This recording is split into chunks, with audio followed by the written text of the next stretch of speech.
What's up, guys? How are y'all? Good to see you. Hopefully good summers. A lot of work, some suntans. Let's do it. I'm sure you want everybody to grow, coach. At the same time, there's an assessment and an urgency and a timeline on that. What's been your time frame for charting their growth and making decisions about who, where? Yeah, I would say every day is a measurement. I wouldn't necessarily give you a timeline, but every day we're definitely measuring, trying to get those quantitative measures, whether it be completion percentage, mental errors, low, so forth, at every position. So, we're in the early processes of that as far as final decisions, but every day is definitely a measurement, and we're trying to, touch all those details as we go. You mentioned completion percentage and mental errors. What are the criteria to look at when you're making? I think those are the big ones with the quarterback specifically. We're talking about ball security. That's a huge component as far as what we're trying to get done. We're talking about execution, right? Physicality. Those are all things that we're talking about. But, you're talking about with the quarterback specifically, the execution, right? That's the guy that's hopefully going to be out on the field. It's going to give us a chance to execute and make plays with the component of ball security. How does this time of year differ for you coming back in August because you had the period of acclimation in the spring? Because it was new to you then, not new to you now. So what does that allow you to do differently? Yeah, I think the more longevity and more continuity you have, you're more in a macro level, right? A macro versus micro, right? You're in macro, meaning big picture, playbook drawings. You're really talking the big picture, whereas we've had that in the spring. Even the young guys coming in had that, hey, here are the playbook drawings. Now, the further we get, because this is the third install that they've had with similar schemes, if you will. So now we're really trying to get into the details of whether it be footwork, decision-making, checks, the variations upon a playbook drawing per se.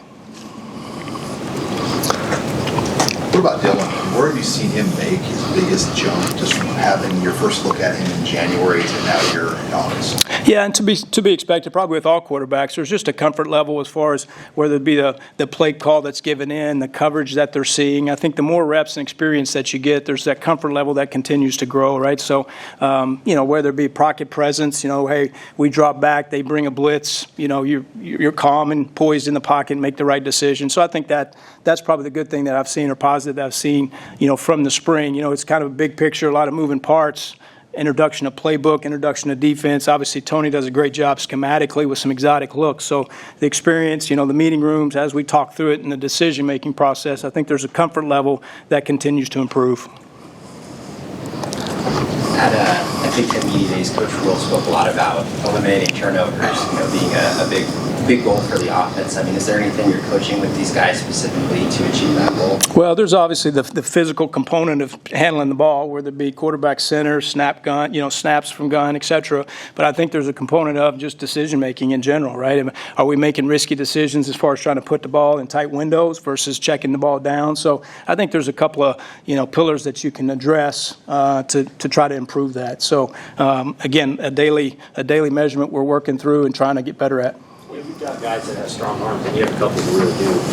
How do you balance between don't make a risky decision, but also letting them have their stinger and make sure they're taking throws they believe they can? Yeah, I think there is a fine line to that. I think there's a science, and you definitely don't want to take their stinger away. But we do have some guys that do have, arm talent for sure and can get down the field. I think there is a component of take what the defense is giving you too, right? Like, hey, they're playing cover 2. There's a drop 8. There's guys way back there. Obviously, we're not going to force the ball down the field, so that's not a time to do that. If they're allowing you or giving you a look to maybe do something aggressive down the field, then definitely we want to do it. Say they give us man coverage one time a game. Well, we don't want to miss that one chance to be aggressive in man coverage. You have 5 or all 6 of your quarterbacks on the 120. 5. Yeah, 5. Yeah. What's a guy we heard about a little bit over the summer, Jalen Granstad? Can you go into that process of seeing him, maybe being surprised that day, and just what he can add to your group? Yeah, I think as much as anything, it's just the experience in the room. He's obviously had success at his other stop, and that success gives him credibility in our room and that experience. So, he's got a great personality, great character. He's humble. He just wants to fit in and help in any way he can. He wants to be a coach, so he kind of has that unique perspective of learning the big picture, which I really appreciate. Garrett McGuire was kind of like that when I coached him at Baylor. Taylor, man, he was a awesome asset to me as far as that perspective of helping the quarterback, maybe a little different voice. So you love those the quarterbacks, that want to be coaches and give that unique perspective. So it's really nice. And then from a skill set standpoint, he's got really nice arm talent. He's athletic with his feet, can make some plays off schedule, whether it be run game or pass game. So I think he brings a nice skill set to us even on the field, for sure.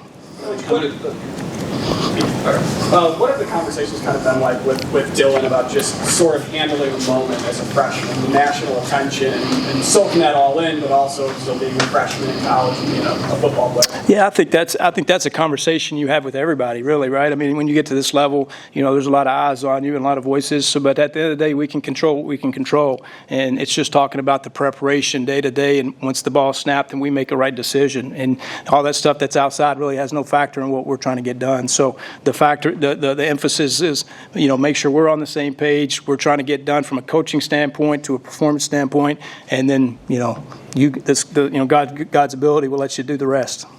Glenn, coming back from the NFL, how is the process of installing headset communication with the QBs? Very similar. Yeah, very similar.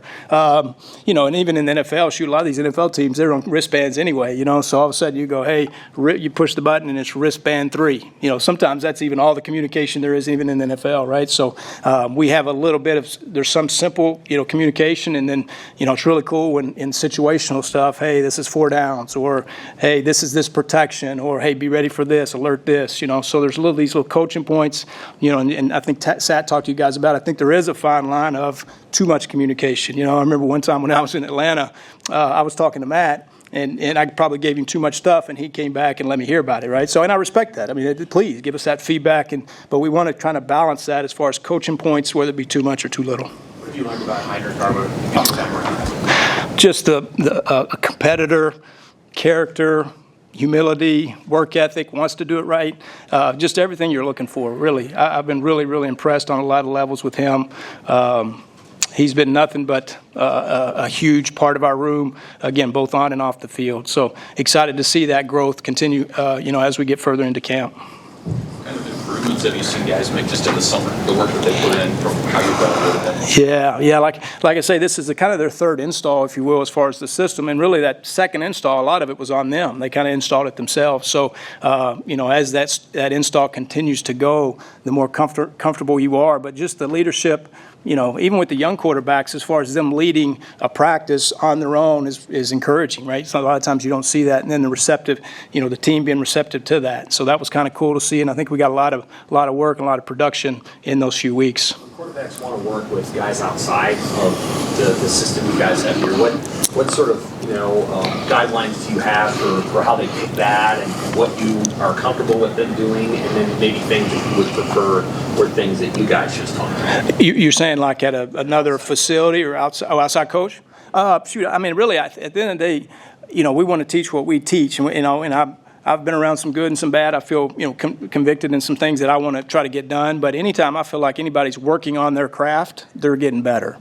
So I think, particularly in the quarterback world, everybody kind of has a guy, particularly in the summer, or whatever the case may be, they go out and work out with some other folks. And I think that's fantastic, because really at the end of the day, you're working on your craft. You're trying to perfect your craft. So I appreciate that extra effort. And then we kind of get back into training camp, then we'll kind of streamline on what we're trying to get done. Over the course of your career, have you ever had a quarterback come back and you're like, I have to actually tweak that because that's not what I want to do? Yeah, I think so. And again, shame on me if they feel more comfortable to do it the right way, and I'm like, no, we want to do this. If you feel more comfortable with this, and we feel like this can work, whether it be from a timing standpoint or mechanic standpoint, then hey, let's take a look at it and talk about it at the very least.